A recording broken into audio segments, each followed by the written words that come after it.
So I thought that last point was really interesting about how this was sort of, or it wasn't sort of, it was a campaign, and it was a successful campaign, to sort of say, well, we're going to carry our God with us in this way, which is actually very similar to how those people do it, but our God is good, their God is bad, therefore we're doing it right. And something that you mentioned in the book was that a lot of the understanding of, I guess, deity and how individuals understood that, or understood sort of this like hypostasis. I can't ever say that word. But there's like this underlying sort of spiritual realm. Yeah, every time I try and say it, I say it wrong, and I'm like, you know what? Fine, I'm done. It's fine. Like, I've accepted it. Let's move on. But that most of, or a lot of Hebrew Bible scholars sort of look to assyriological research in order to predict or understand or explain why the Israelites would have understood Yahweh or El or whoever in this way. I was hoping you could speak a little bit to why you think so many of these scholars kind of uncritically apply this lens when there's not necessarily a direct connection. I'm just sort of curious about that. Yeah. And this is kind of a long-standing thing. The scholars will go where the data are, where there is evidence for them to exploit. And so, for instance, in Fleming's book, he's going to go into Old South Arabian texts to try to better understand how ancestral deities functioned in ancient Southwest Asia. And so this other one by Robert Miller, his book on the origins of Yahwism, he's going to go try to use a bunch of archaeological data from Midian and that territory around there to try to reconstruct what the earliest worship of Adonai might have been like. So we go where there are data. Now, in the 19th century, Mesopotamia was one of the places that turned up enormous amounts of data, thousands of texts, archaeological remains, divine images, temples, all over the place. That and Egypt, those were the two main places. And so you had a very long period of what people called Pan-Babylonianism. The idea that the answers are to be found in these data from Mesopotamia, because they basically they're the best we have, and they're and they're new to us right now. And then in 1929, you had the discovery of Ugarit, and this discovery about 1,000 texts in Ugaritic, and this was even more closely related to the Hebrew Bible. We have places where texts from Ugarit are pretty directly quoted in the Hebrew Bible, and we don't think they they went directly from one place to another. There were intermediaries, but there are much closer links. And so some people started talking in the mid-20th century, toward the end of the 20th century, about a pan-Ugariticism, which is a similar kind of phenomenon. We have all these new data. Yeah, no, I don't. That's the first. I think it was the first time I've ever said that out loud. I prefer not to. I've only read it. Yeah. But it was a similar phenomenon where we had all these new data, and it was so fascinating, and obviously there's a lot to learn here. And so it turned into, that's where all the answers are to be found. But in many ways, Assyriology, so the study of Mesopotamia, has made greater strides in methodological advances over the years. Biblical studies tends to be pretty slow on the uptake because there is so much tradition, there is so much dogmatism associated with its work and its findings that it tends to be a little slower to pick up new ways of thinking about data, new methodologies, new theories. Whereas things like Assyriology, which are in some ways kind of parallel but also entirely distinct, they tend to move a little more quickly. And so a lot of people aren't still worshiping Marduk or Chemosh, right? So they're not looking to they're not looking to sort of, of course people love to confirm their biases, but there's a difference between having an a priori commitment to something and just wanting something to be real, but it having no actual bearing on your life. Right. And it seems, and correct me if I'm wrong, you're the expert, that this field has been greatly stunted. Biblical studies or biblical archaeology, which I know is not really a term anymore, because for so long, people were taking the Bible and saying, this is true. Okay, let's shoehorn everything into this. And so not only are you having to undo a lot of that, you still have a lot of people, like you said, with a dogmatic mindset that don't want to think about things in a new way. They, in fact, only want to think about things one way.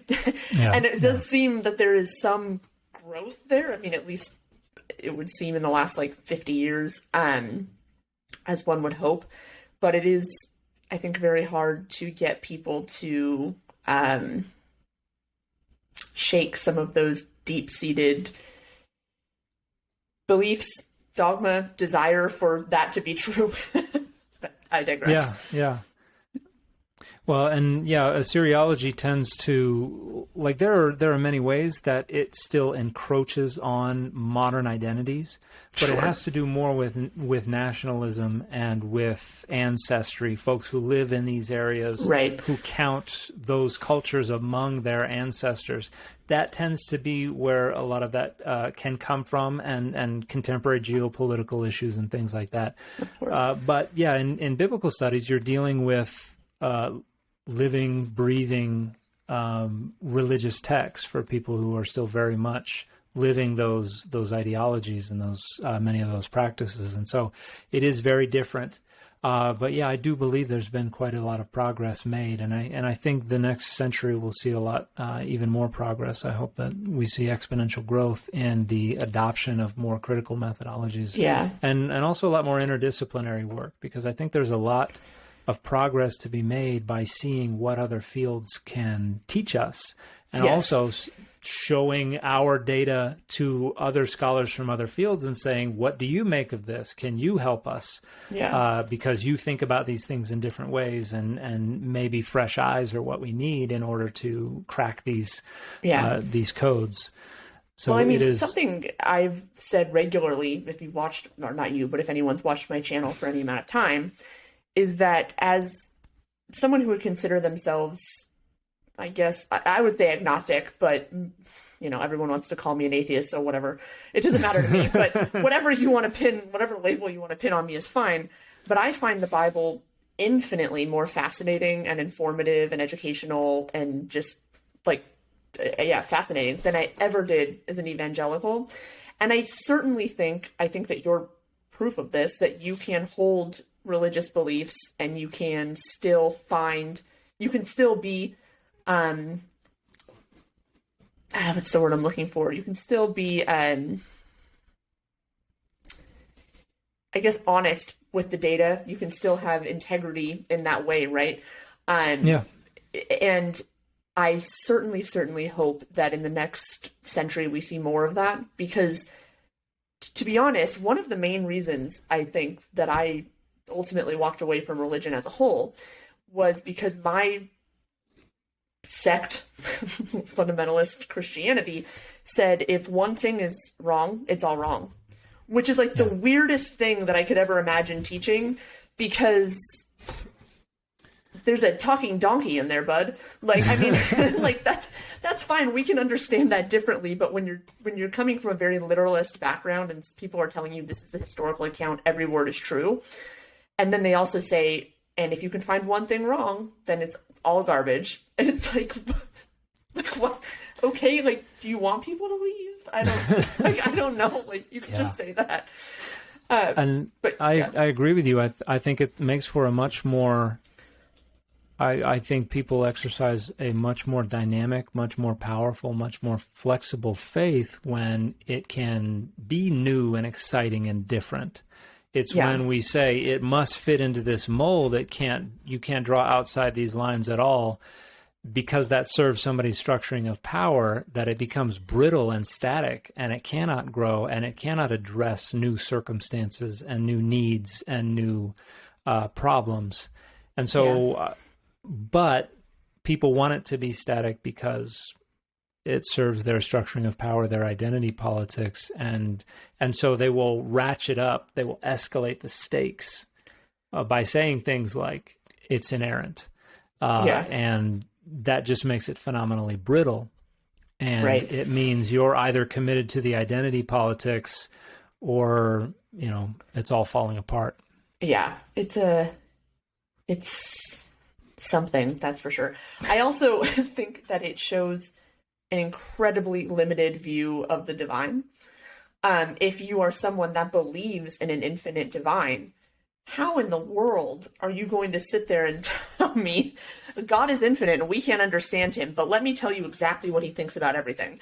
Oh, okie doke. Like, makes sense. Got it.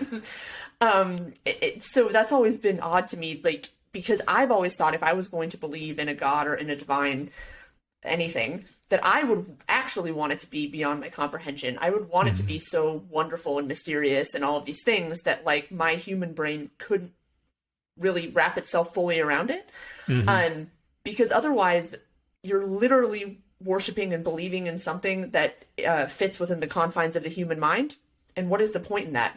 You're just creating a version of yourself to put on a pedestal in some way. Sorry, anyway, I've gotten a bit off topic here. One thing that I thought was interesting, and I was hoping you could say a little bit more about, was this role of dual process cognition and how that interrelates. So my understanding of dual process cognition, you can again correct me, is sort of that we have these two processors kind of thing, right? One is more subconscious, one is conscious. So we have, like you were talking about earlier, this evolutionary system in our brain that if we hear something, we're not sitting there analyzing it fully. We might just make a gut instinct response to it, right? We might not even think about it, right? A loud noise happens, we flinch, just things that we do without any thought. And then the more conscious variation of that, which is I see something, I'm going to analyze it, think about it, what do I want to do? Okay, make a choice based on, whatever I've decided, my experience, my knowledge, yada, yada, yada. And what you mentioned is that oftentimes this sort of subconscious system can conflict with our conscious system. And I'm interested if you could say a little bit more about that, and then also how that would apply to these concepts of deity, divine agency, and things like that. Yeah, happy to. I have two examples that I find fascinating. One has to do with how conservative religious people tell on themselves, and the other has to do with how atheists tell on themselves. So, we do. So dual process cognition is kind of a shorthand for a pretty complex theory about how our cognition operates across a spectrum. People have talked about it as two different systems or kinds of cognition, but research shows that there's a lot of overlap and integration. So I think it's better to talk about it as a spectrum, where we have the stuff that's innate, the parts of our cognition that we have no control over or even knowledge of, that is deeply rooted in our evolutionary background, but also in our conditioning, all the universal experiences of growing up human. And then we have our reflective side, which develops as we develop the ability to reason, to use logic, but also to recognize things like authority and things like that. And so two of the ways that this manifests in thinking about deity, one has to do with what people call theologically correct beliefs. A lot of what is considered theologically correct actually come from the reflective side, and so are not part of our intuitive thinking about deity. And this bubbles to the surface in a lot of different ways. There were some experiments run where some researchers brought in a bunch of folks and had them read stories, little short narratives about a supercomputer, about Superman, and then about God. And they had polled them beforehand on their theological beliefs, what they believed about God. And you had a lot of the normal theologically correct orthodox ideas about God. They let some time pass, and then they asked them questions about what they recalled about these stories.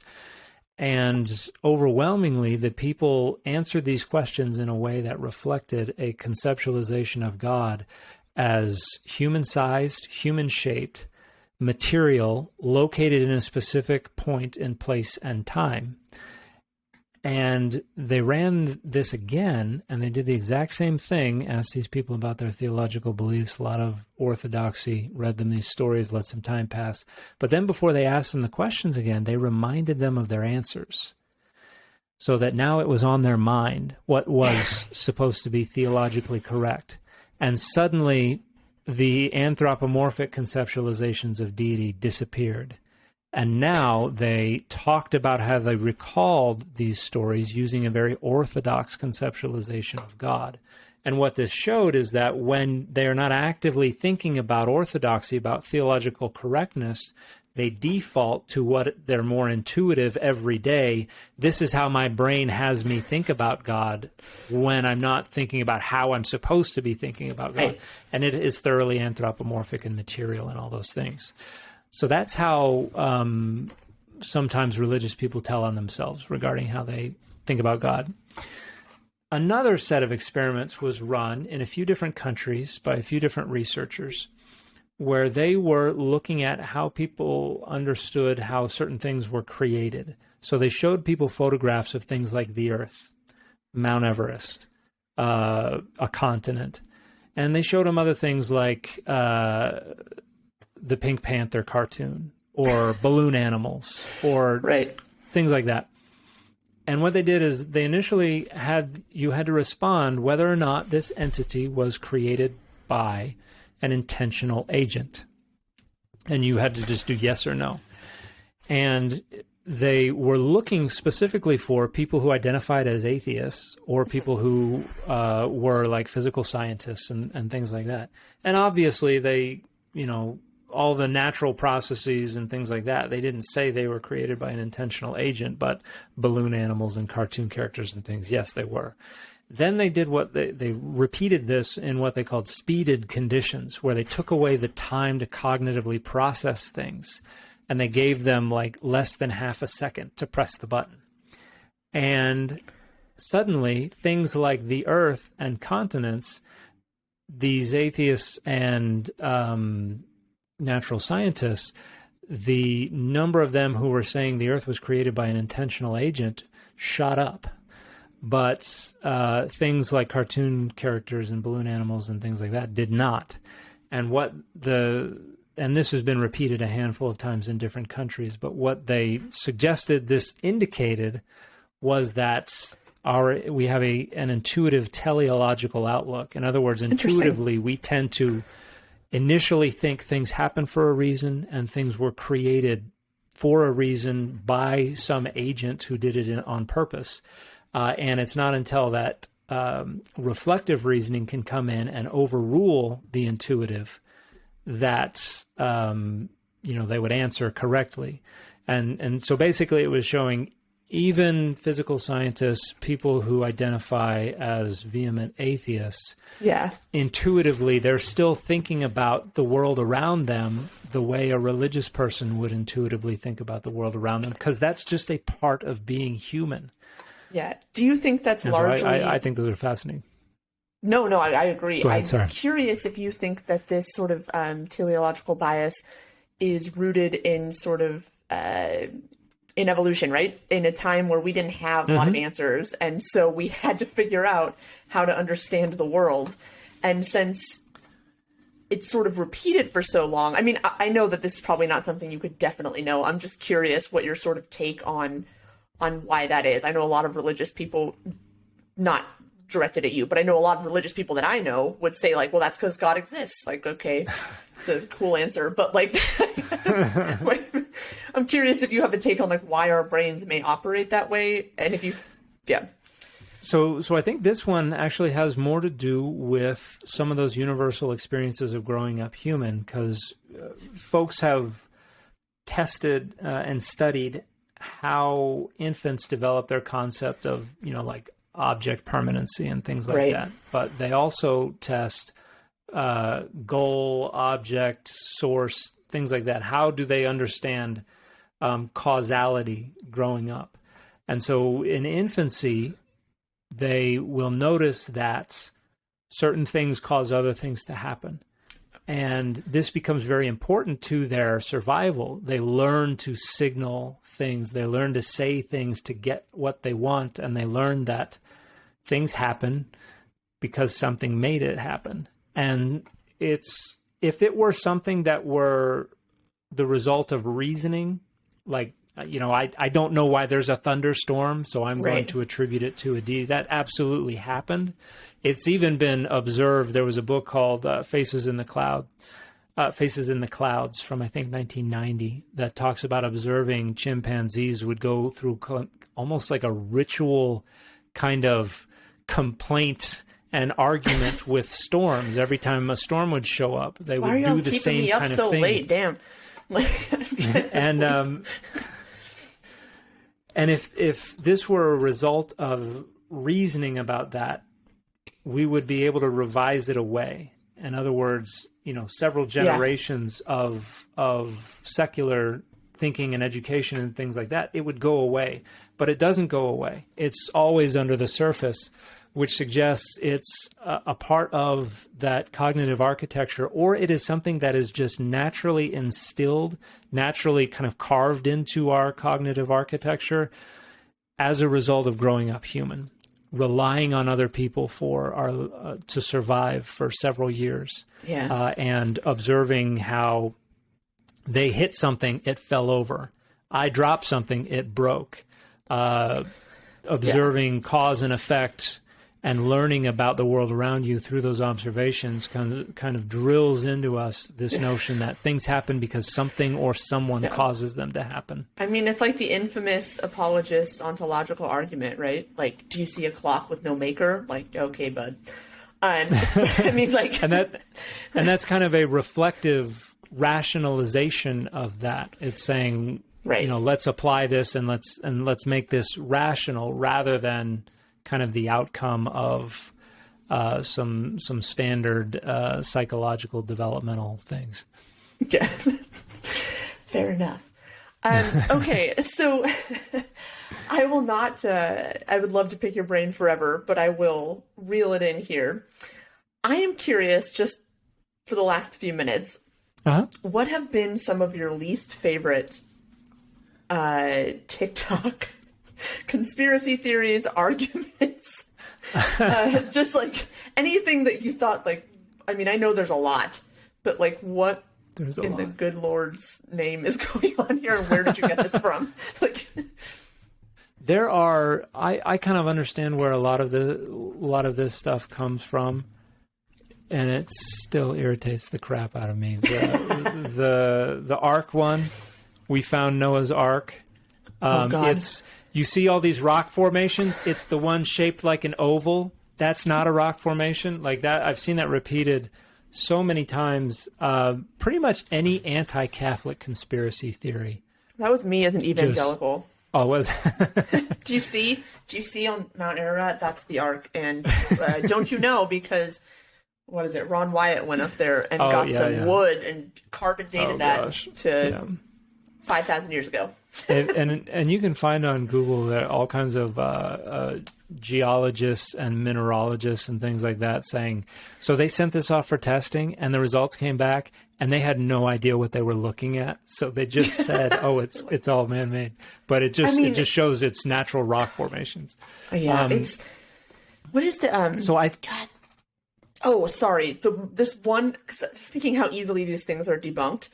And I remember I just did a 1 minute, 60-second, here are a bunch of misconceptions about the Old Testament that scholars, if you ask them today, would be like, no. And people got so goddamn mad about me saying that there's not actual historical evidence for an exodus of that size in any way. There might have been smaller exoduses, but just not this way. And people legitimately told me with their whole chest that they found chariot wheels at the bottom of the Red Sea. Yeah. And I'm like, that started on a satirical site, and this is now the basis for your apologetics. Like, I don't know what to do anymore. I have to go. Like, oh gosh. Sorry. Like, Yeah, but you're saying anti-Catholic? Yeah, so I've seen a number of these recently. So things having to do with the Pope, like the fish hat one. All the ones about the Vatican removed 14 books in 1684. It's like they're all still in the Bible. They're the ones who kept those books. Put my tinfoil hat on. I'm ready. Yeah, there's all kinds of just ludicrous stuff about that. But I think the mythicist ones are also ones that get under my skin. All the zeitgeist stuff about Horus and all the other Egyptian deities. Those, yeah, I think those get under my skin, not because they're difficult or complex or anything, but they're just so ubiquitous. They are everywhere. Yeah. And I get the sense that I could spend the rest of my life 8 hours a day responding to those videos, and it would not put a dent in any of them, because they still get hundreds of thousands and millions of views and likes, and it's just, it blows my mind. But people are wild. I do want to ask you though. Yes. So I know that you don't focus on the New Testament. At least I don't believe that that's your not area as of much. specialty. Not as much. But okay. I do have some expertise in there. But okay, yeah, it's not my. This will not require much expertise at all. I'm just curious. So like you were saying, all this mythicist stuff. I'm certainly not a mythicist. I think that a apocalyptic preacher named Jesus existed, and lots of these things happen. What I am curious about is your thoughts on the similarities or lack thereof, or how much may have been borrowed from other traditions or other sort of like myths. Because honestly, I don't know. I would be semi-surprised if we had a sort of religious story from that time period that didn't borrow from anything else. But the degree to which it did, do you have any thoughts on that? I do. I think that's one of the big debates, and it has been one of the big sea changes in the study of the New Testament, because there was a time when everybody thought the New Testament was kind of on its own. It was unique. Nothing was like it. And then the pendulum swung wide the other way into, this is all thoroughly 100% Hellenistic. Right. And everything is borrowed from Greek and Roman society. And then the pendulum has swung a little more toward the middle now, where this is a largely Jewish framework being shown through kind of Hellenistic conventions and literary motifs and things like that. And I think we're going to have to find a way to bring both of these worlds together, because there is definitely a lot of influence from the Greco-Roman side of things. And there is a sense in which the New Testament is a thoroughly Jewish text, but Judaism was embedded within a Greco-Roman world. And so, there's no way it cannot influence it. But instead of trying to say, we're just going to worry about one side, or we're just going to worry about the other side, we need to talk about how they intersect and how they interact. And that is more complex, which is why a lot of folks have been reluctant to do that. But I think we're making a lot of great progress. In fact, there was a great book that I don't have a hard copy, but it is... No, I forgot the title of it as well. But it's basically about how we tend to talk about early Christian communities as if the Gospels were written for these communities, when in reality, based on everything we know about how writing worked in this world in this time, these were elite people writing for literary audiences and not for a little community in Galilee. And that we misunderstand the text if we try to treat it as kind of this parochial little, this guy wrote this gospel, so these folks would have this, be able to pass down this story, when it was really, they were writing for literary audiences and using literary motifs and references and all these kinds of things, and how that's really going to be the key to productively moving forward, talking about the genre of the Gospels. So it's gotten a lot more complex. Be nuanced? No, it's not on the internet. It's a big ask. It's definitely a big ask. But this is one of the things that I've struggled with being on TikTok, because I want to be able to confront a lot of this misinformation, and I want to be able to present the academic scholarly frameworks in all their nuance and complexity. And that becomes phenomenally unpopular. So but I also want to, continue to grow my audience. And so I find myself struggling with how much depth do I go into here. And so I've tried to kind of spread out across my little 15-second Instagram reels that I post on TikTok versus, I could do 5-10 minute videos now on TikTok, but I could go into a bit of depth there. But yeah, I get Does a bunch of. Anybody watch 10-minute videos on TikTok? I need to know. This was offered to me, and I was like, nobody's watching this. Nobody wants to watch me. I think I've posted like a 4 or 5 minute one time, but when I see that little white dot at the bottom moving very, very slowly, I'm like, you better get to a point. Yeah, or I pause it and then zoom ahead. Yeah, because it usually starts off with some kind of binary, this or that, and I'm like, which one is it? And when I go to the end. What are we doing? And here? I'm getting. Let's hear it. I'm getting. I'm getting so frustrated by the wait till the end, and then I'd rather not. Nothing happens at the end. So get to the point. You got me again. Don't bury the lead. Curse you. So 2 more questions. One is kind of fun, and one is, I don't know. I think it's fun. I'm interested, and this might not be something you can answer, so feel free to say no, and we can just cut it out. I am eternally fascinated, I think I've mentioned this, by this narrative of Pontius Pilate and and Jesus on trial, right? Where they release Jesus Barabbas and this whole thing. To my knowledge, Pilate was kind of an asshole and probably wouldn't have cared too much what Jewish people wanted. And this was not a tradition that we can find at all, right? This is sort of like a one-off, like, why did this happen? And I have been digging around to try and find, and I have the books that you sent me, and I've been looking at them. I cannot for the life of me figure out if the scholarly consensus is that this actually happened, or if this is more of a literary device that was sort of added in to, as it would seem, blame the Jews for Jesus's death. Yeah. And of course, again, I know, trust me when I say this, I do not think Richard Carrier is a preeminent New Testament scholar, but in his Historicity of Jesus book, he had sort of an interesting chapter on how this interaction sort of mimicked a more ancient tradition, and I just don't have the background to know if that's all hogwash or if there's something there. And I'm just curious, like, what you think, what scholars think about this, because it seems like a very odd sort of passage that doesn't make a lot of historical sense. Yeah, I think it, and to some degree, it does reflect this motif of kind of the humble sage baffling the community leaders and the elders and the wise men.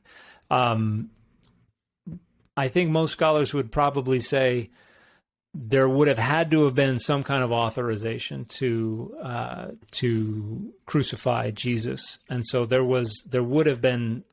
would have come across Pilate's desk in one way or another, right? Likely.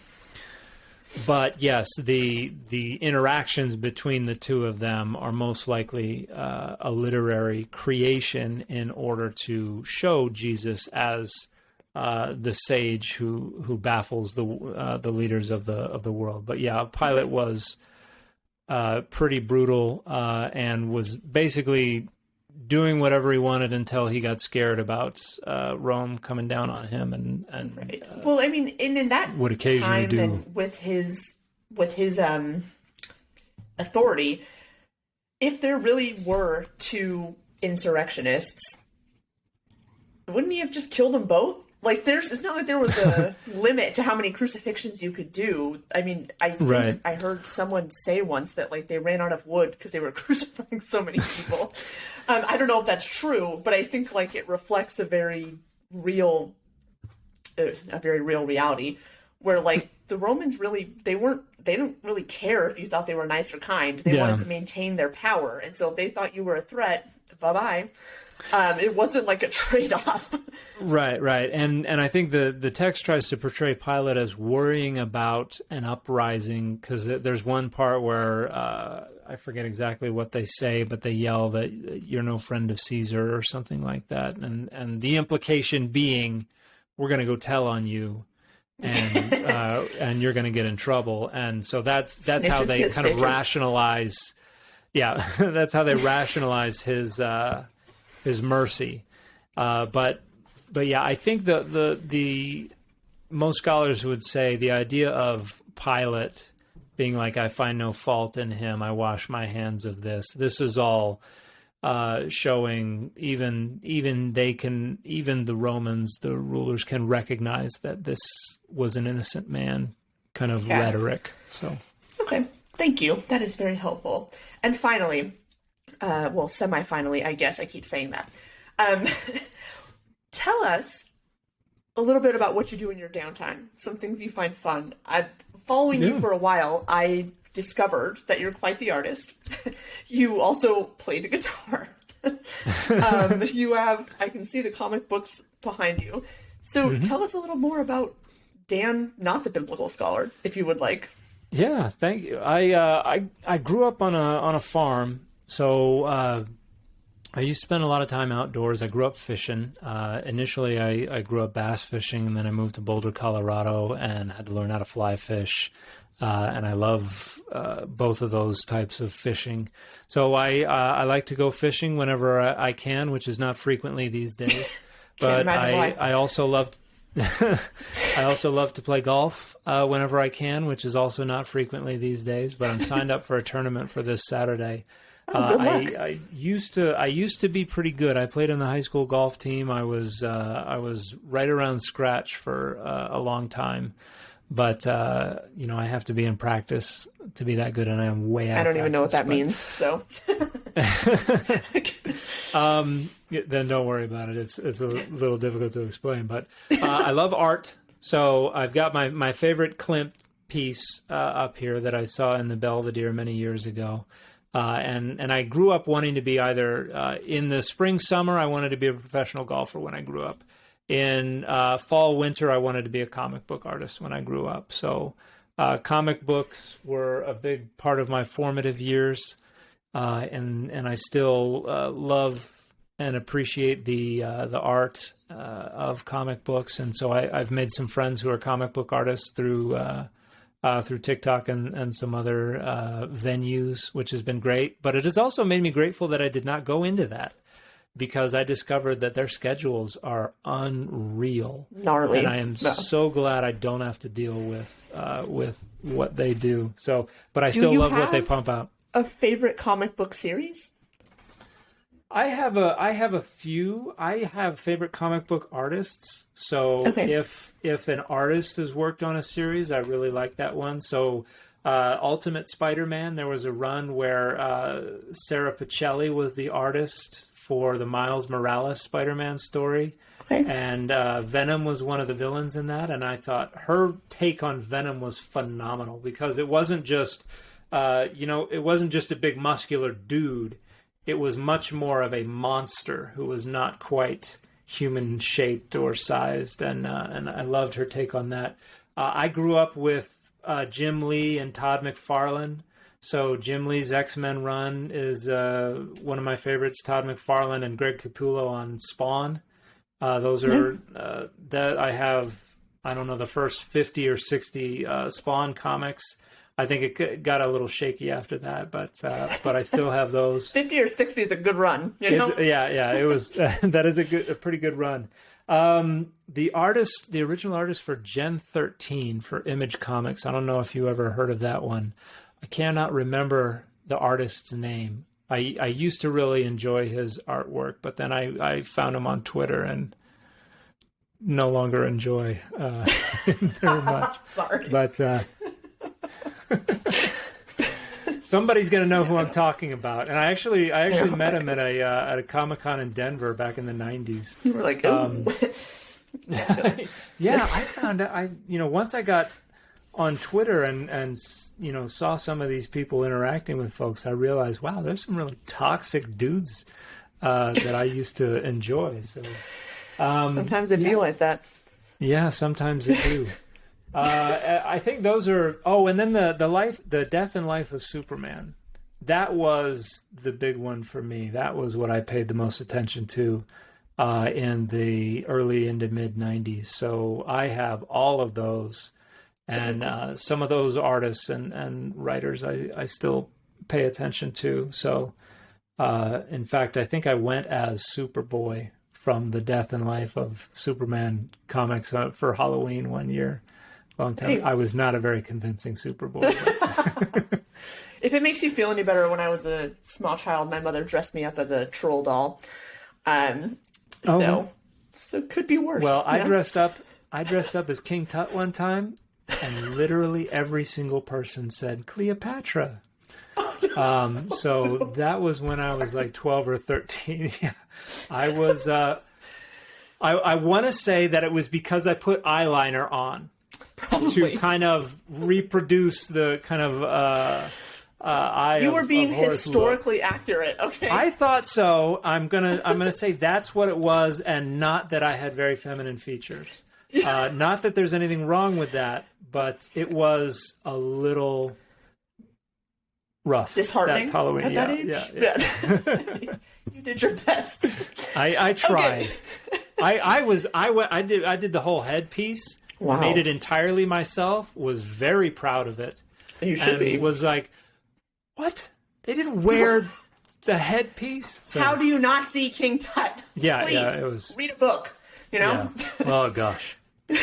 Still, I'm not bitter. It's a rough memory for me. It's fine. It's all fine. Everything's fine. I definitely don't talk about this in therapy. Yeah, I still have a photo album. Every now and then I'll look through it. And it was me doing the kind of walk like an Egyptian thing in my outfit right before I went and had my masculinity shattered all over my neighborhood. So Sorry. It was an important experience for me. So Indeed. Yeah, formative, if you will. All right. So where can we find you? What's next? What do you have coming up? What can we look for? What do you want to plug? It's your time to shine. Oh, thank you. I go by McClellan, McClellan, on TikTok, on Twitter, on Instagram. That was a very convenient username for me. As a missionary in South America, nobody could pronounce my last name because of, it starts off with 4 consonants. Yeah. So they don't a double L. Double L. They're Macacalation. They couldn't pronounce it very well. So I said So McClellan, they would go, oh, McClellan. Perfect. That makes a lot of sense because I swear I have been looking at that for so long thinking, I don't get it. You don't get it? Well, it's just like, why didn't you just use this name? Right. But nobody has that as a username anywhere. Yeah. So it's everywhere I go, I put that in. And except for Reddit. Somebody on Reddit was like, I'm taking that name. I'm not surprised by that for some reason. And then that's also my YouTube channel, youtube.com/user/McClellan. I'm hoping to do more long form stuff on there. I've got a couple of videos I'm working on drafting right now. I want to get them right. Homosexuality in the Bible has been a big deal, and I want to kind of pull together a lot of different discussions on that, but I want to make sure I get it right. Yeah. And I'd also like to explain myself regarding the whole texts have no inherent meaning thing. So, because that seemed to, every time I bring that up, a lot of people get upset with me about that. So I'd like to do some longer form stuff on that. And I'm also trying to put together some syllabuses for some online courses. I would love to teach a Greek course, a Hebrew course, and then a course basically that would be on the evolution of God in the Bible. But I'm I'd quite love to positive offer you would those have three. many takers.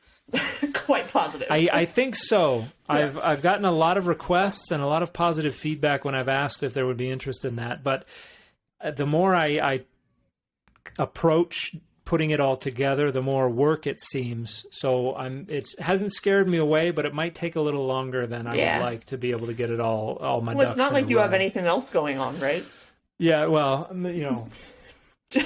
children screaming every little bit. So, and then a full-time job on top of that. So, and then just doing some casual book reviews and casual book authoring and. Like a whole TikTok page with a couple 100,000 followers, like no big deal. Oh gosh, yeah. Well, it's something's got to give at some point, and it's going to be my health before too long, probably. Yeah, I know that feeling. All right, well, thank you for being here. It was, as always, a pleasure. I am so grateful that I found you on TikTok because now I can just make funny videos and refer everyone to you for all kinds of biblical knowledge. Not that I had near the depth or the breadth, but I feel good being able to say, go look at his stuff because I can guarantee he's right. And I don't want to mess this up. So anyway. Well, that's high praise. Thank you. I appreciate that. Of course, my pleasure. And I greatly appreciate your presence on all platforms, and I appreciate you taking the time to talk with me, and I know my audience will as well. And on that note, please, if you haven't already, subscribe, do all the things. My producer told me I have to say that. And smash that subscribe button. Yeah, whatever they say, I don't know. I used to just sign off bye, and she was like, "You can't do that."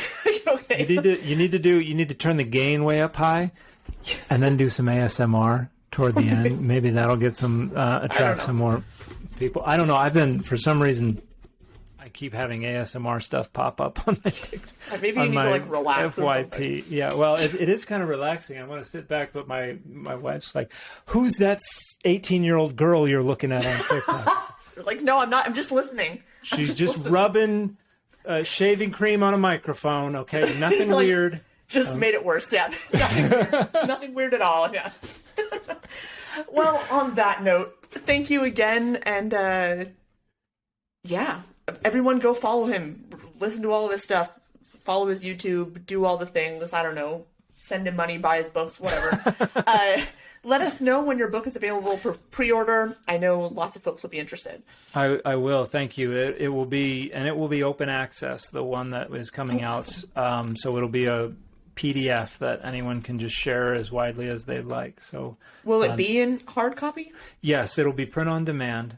Okay. But it will also be a free PDF. So I wanted, for my first book, I wanted to make sure it was something that anyone could access. So a man of the people. I'll save the money making for later, but this one will be public access. I'm looking forward to it, and thank you so much for being here, and let's do it again sometime. Well, thank you so much for the invitation. I really appreciate it, and I appreciate your time. Of course. Thank you, Dan. All right, y'all. I'll see you next time. Bye.